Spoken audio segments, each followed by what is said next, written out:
In this video, we're going to continue talking about the fundamentals of probability by talking about combining probabilities.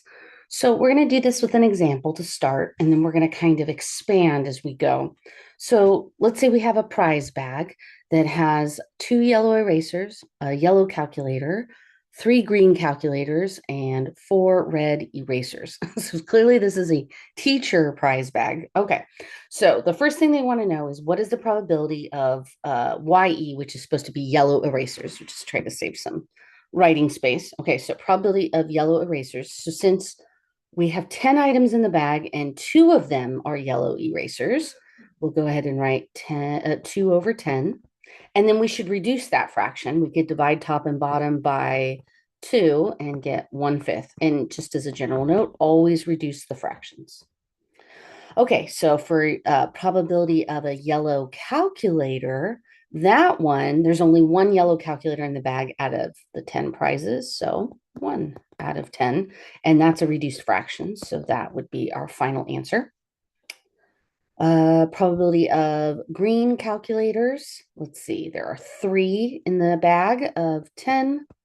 Again, that's reduced. So we can just go ahead and write 3/10.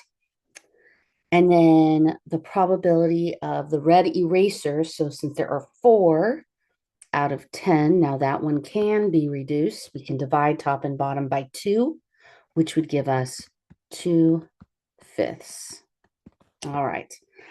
Now, let's kind of change the way we ask the question. So this time we just want to know the probability of a calculator. And since we're not specifying color, both colors could work.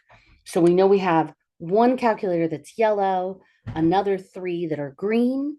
That would mean that 4 out of the 10 prizes are calculators. We should reduce that. And just like the last problem, that reduces to 2/5. Okay, now just erasers.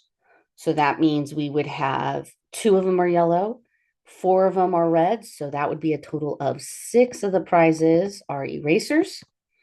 Divide top and bottom by 2, and that will reduce to 3/5. Okay, now probability that something is just red. Okay, so the only thing in here is that's red is the erasers. So that's going to be 4/10 or 2/5. Yellow. Okay, so both erasers and the calculator would work. So that's 3 items total, and that doesn't reduce. So 3/10. And then the last one here is green. So, okay, there's only green calculators. So only 3 out of 10. Awesome. All right. So we're going to kind of use this and build on this to talk about different ways we can combine items. So let's say I was asked, what is the probability of drawing a yellow or a green item? Okay. So I kind of want to think of this separately. We have the idea that maybe we have a yellow item. So a yellow item, here I'm going to kind of label this as yellow. A yellow item, we just found that on the previous page, that had a probability of 3/10. A green item, that also had the probability of 3/10. So what is the probability that we draw a yellow or a green? We're going to add these two probabilities together. So that's going to be 6/10, which I can reduce by 2. So 6 divided by 2 is 3. 10 divided by 2 is 5. So 3/5. All right. Now, what I didn't say, and I want to say now, is that when we see the word or, what I want you to do is think add when you see or, because with or probabilities, there is some sort of addition included. Now, we have seen or probabilities in the previous section, but we had a formula for that. In fact, I'm going to skip part B. We'll come back to that. I want to jump down below here. So recall, we saw or probabilities in the last section, but we used a different formula. And the formula we used was the probability of A or B equals the probability of A plus the probability of B minus the probability of A and B. But we didn't use that formula here. We just added the two probabilities together. The reason we did that is it wasn't necessary to look at the case of A and B because it's impossible for an item to be both yellow and green. And we call that when two things don't have anything in common, we call those things disjoint events.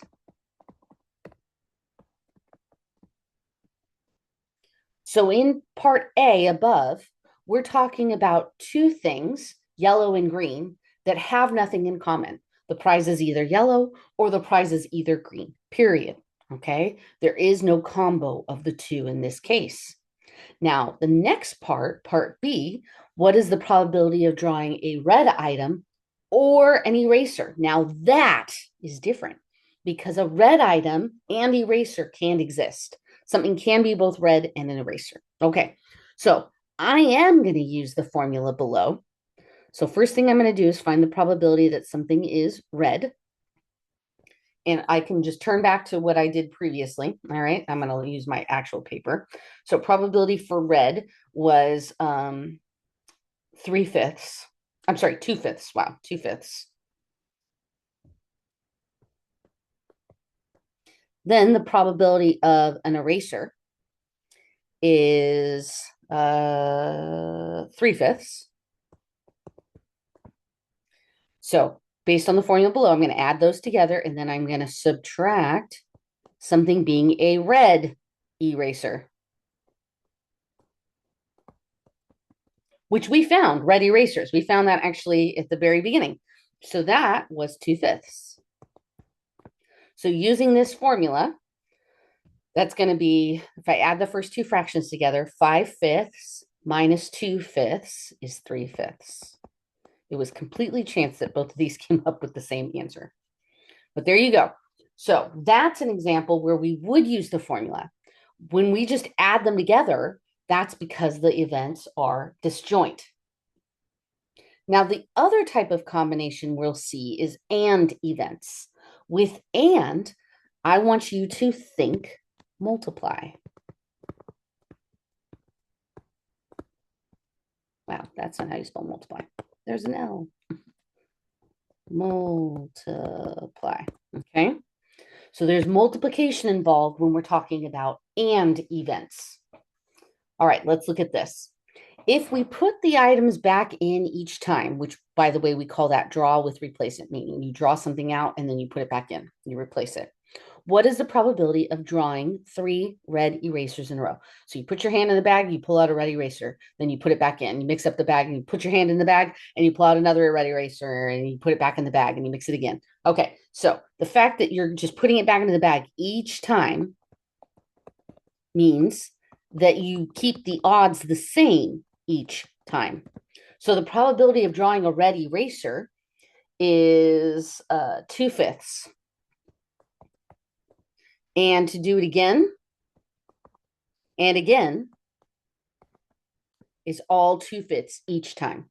Actually, you know what? I'm gonna pause and I actually want you to erase this because I'm going to do something in the next problem that'll make more sense. So I'm going to go back to the old school version of the fraction.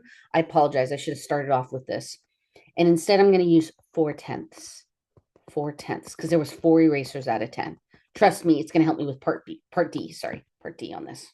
And we're multiplying together because we're talking about and. We're saying that each of these things must happen. We draw a red eraser the first time, and we draw a red eraser the second time, and we draw a red eraser the third time. This is an and scenario.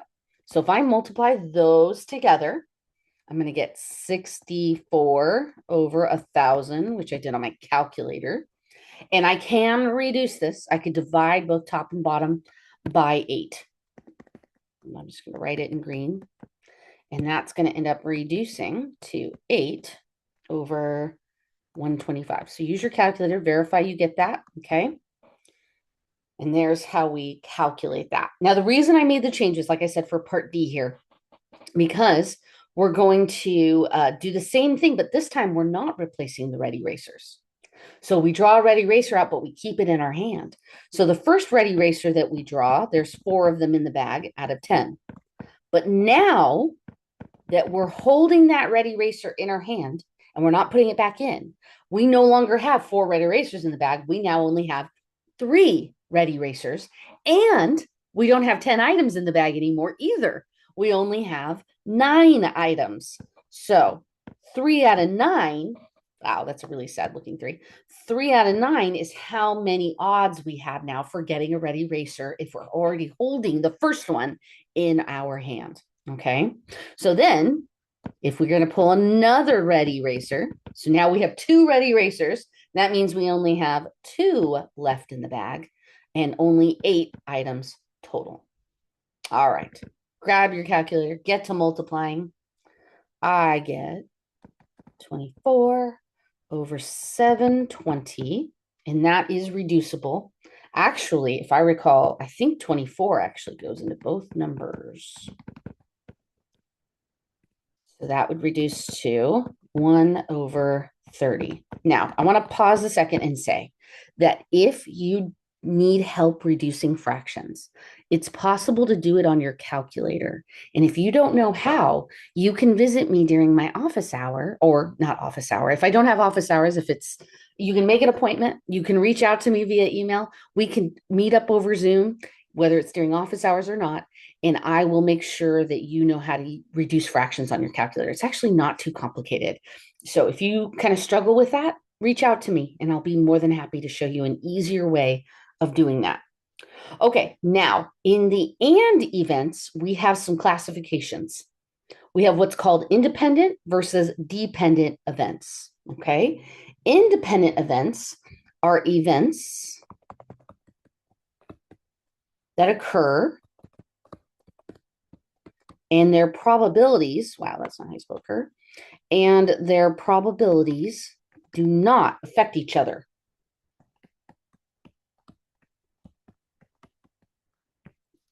Do not affect each other.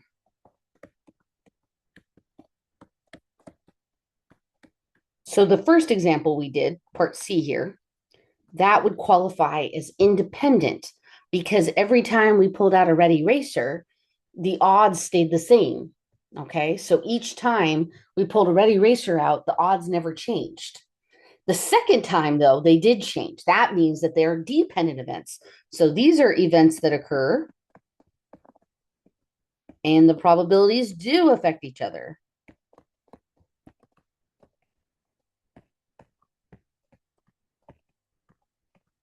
And their probabilities do affect each other.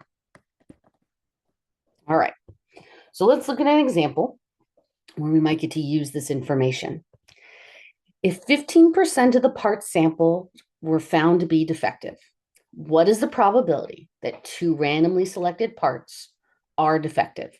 So we're in this scenario where we're selecting parts, okay? And we know that there's a 15% chance it's going to be defective. The question we have to ask ourselves is, first of all, are we talking about an or probability or an and probability? With or probability, you typically do see the word or, okay? And I don't see that here. So we are talking about an and probability. And the idea is this and because they're telling us we have to pick 2 things. So that's an and scenario because we're going to always end up with 2 things at the end. So first thing gets picked and then second thing gets picked. Okay, so we're looking at an and probability. Now we have to ask ourselves, are we talking about 2 things that are independent or dependent? So now you need to kind of ask yourself, if you select a random part and then you go select another random part, is the first part that you selected going to affect the probability that the second part is defective?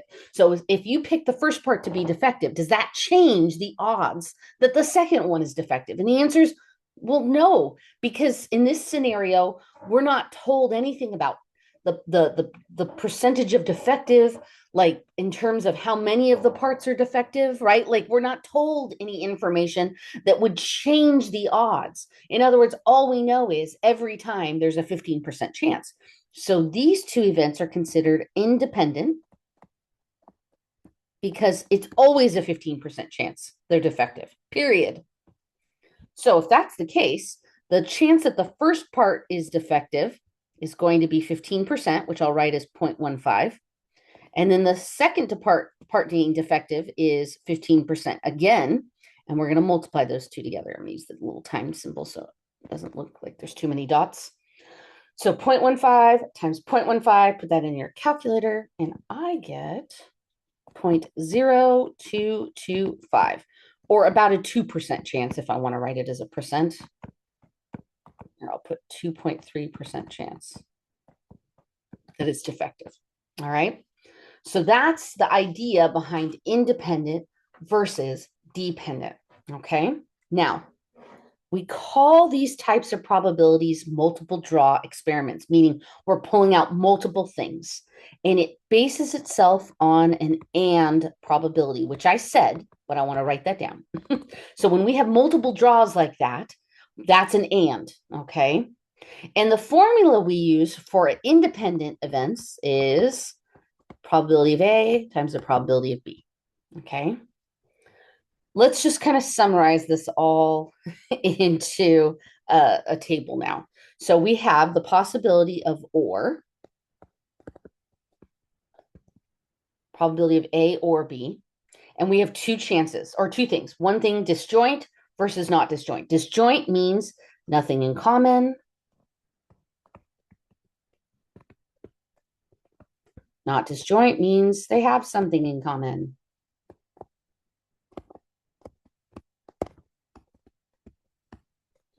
For disjoint events, the probability is simply adding the two probabilities together.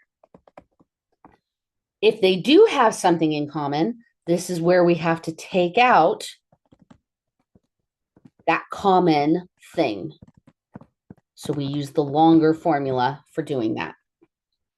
With and,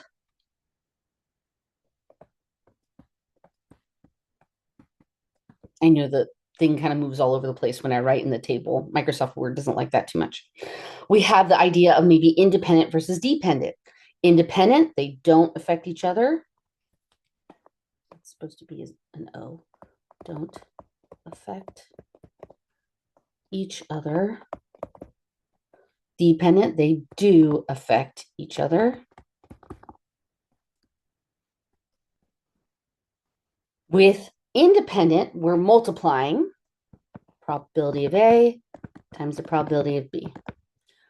With dependent, we're still multiplying, but we have to adjust the second probability based on the first probability happening. Now that's how we write it. Go ahead and write that down.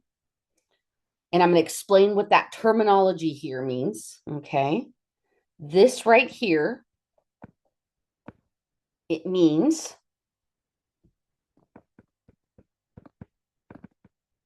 the probability of B given the event A happened.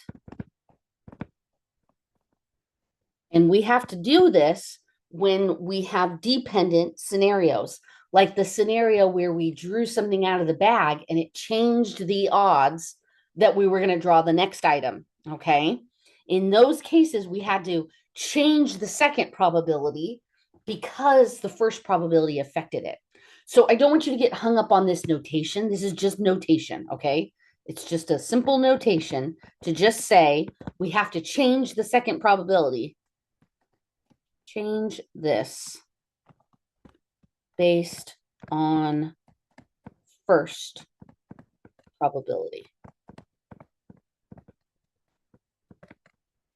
And that's combining probabilities.